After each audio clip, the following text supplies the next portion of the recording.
मौलाना रूमी ने तल्लुक़ की खूबसूरत तशरीह बारिश के कतरे से की है कि अगर ये साफ हाथों पर गिरे तो पीने के काबिल है,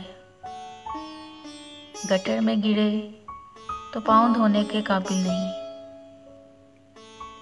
गर्म सतह पर गिरे तो बखारात बनकर उड़ जाए, लोटस के पत्ते पर गिरे तो मोती की तरह चमकेगा, सीपी के अंदर गिरे तो मोती बन जाता है।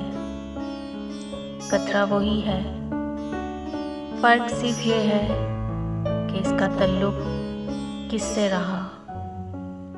हमेशा तल्लुक़ इन लोगों से रखें जो दिल के अच्छे हों।